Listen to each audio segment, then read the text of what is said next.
மின்சார வாகனங்களுக்கான சார்ஜிங் ஸ்டேஷனை வீடுகளிலேயே அமைப்பதற்கான சாத்தியம் குறித்து மின்சார வாகன சார்ஜிங் ஸ்டேஷன் அமைப்பின் நிறுவனத்தின் அதிகாரி மணிகண்டன் எமது செய்தியாளர் பாஸ்கரனுக்கு அளித்த தகவல்களை பார்க்கலாம். சொந்தமாக சார்ஜர் எல்லாம் தயார் பண்ணி இந்தியா ஃபுல்லாக சப்ளை பண்ணிட்டு இருக்கோம்.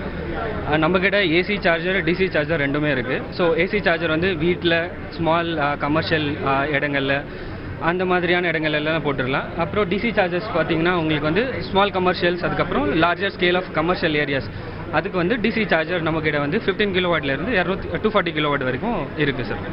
இந்த சார்ஜர் சார்ஜிங் ஸ்டேஷன் அமைக்கணும்னா என்ன ரேட் ஆகும்? இது மூலிமா எப்படியெல்லாம் நம்ம சார்ஜ் பண்ணிக்கலாம்? எவ்வளோ கெப்பாசிட்டியாக இருக்கும் சார்? இந்த சார்ஜிங் ஸ்டேஷன் உங்களுக்கு செட் பண்ணணும்னா மொத்தமாக ஒரு 60,000 70,000 ரூபா மொத்தமாக இன்ஸ்டலேஷன் காஸ்ட் ஆகும் சார்ஜரோடு சேர்த்து.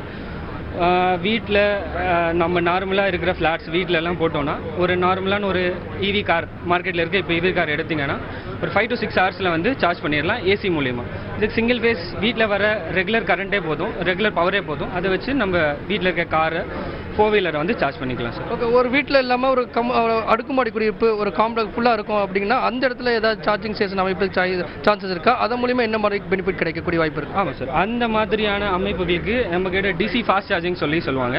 ஸோ அது 25 கிலோவாட்லேருந்து 240 கிலோவாட் வரைக்கும் இப்போ மார்க்கெட்டில் நாங்கள் ஆல்ரெடி சப்ளை பண்ணிகிட்டு இருக்கோம்.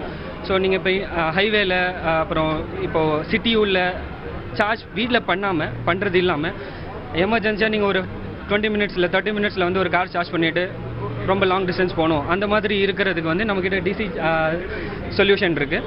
ஸோ இதெல்லாம் பார்த்திங்கன்னா உங்களுக்கு கமர்ஷியல் ஃப்ளாட்ஸு அந்த மாதிரியான இடங்கள், அதுக்கப்புறம் பப்ளிக் சார்ஜ் பாயிண்ட் ஆப்ரேட்டர்ஸ் அந்த மாதிரியான இடங்களில் இந்த டிசி வால் பாக்ஸ் உங்களுக்கு கிடைக்கும். ஒரு கார் சார்ஜ் பண்ணுறது ஒரே சமயத்தில், அதே மாதிரி 2 கார் சார்ஜ் பண்ணுறது ஒரே சமயத்தில், அந்த மாதிரி நம்மக்கிட்ட 2 ப்ராடக்ட் இருக்குது சார்.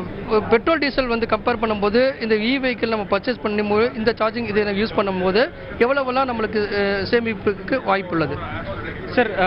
இதில் பார்த்தீங்கன்னா 4 ஒரு பங்கு அந்த மாதிரி தான் சொல்லுவாங்க. நார்மலாக நீங்கள் ஒரு petrol car average car run பண்ணணும்னா உங்களுக்கு ஒரு 8 ரூபாலேருந்து 10 ரூபா ஒரு கிலோமீட்டருக்கு யூசேஜ் இருக்கும். அதே நீங்கள் இவி வாங்கிட்டீங்க அப்படின்னா உங்களுக்கு ஸ்டார்டிங்கில் இன்வெஸ்ட்மெண்ட் காஸ்ட் ஜாஸ்தியாக இருந்தாலும் ஆப்ரேஷனல் காஸ்ட் ரொம்ப கம்மியாக இருக்கும். ஸோ 2லேருந்து 3 ரூபாயில் ஒரு கிலோமீட்டர் ஈஸியாக ரன் பண்ணிட முடியும். இன்னும் கோயிங் ஃபார்வர்ட் இல்லை சப்சிடரி கவர்மெண்ட்டோட நிறைய சப்சிடரி ஸ்கீம்ஸ் எல்லாம் இருக்குது. ஸோ மொத்தமாக அவைல் பண்ணி நம்ம யூஸ் பண்ணுறோம் அப்படின்னா ஒரு கிலோமீட்டர் 1 ரூபா 1.5 ரூபாயிலேயே ஒரு கிலோமீட்டர் ரன் பண்ண முடியும் சார். மின்சார வாகனங்களுடைய தேவை அதிகரித்து வரக்கூடிய நிலையில் இங்கே சார்ஜிங் ஸ்டேஷன் எல்லாம் குறைந்த விலையில் அமைப்பதற்குண்டான திட்டமிடல் என்பது மேற்கொள்ளப்பட்டிருக்கிறது. இது பொதுமக்களுக்கு ஏதுவாக இருக்கும் அப்படிங்கிறதா நிபுணர்களுடைய தகவலாக இருக்கிறது. தந்தி டிவி செய்திகளுக்காக ஒளிப்பதிவாளர் விக்னேஷுடன் பாஸ்கரன்.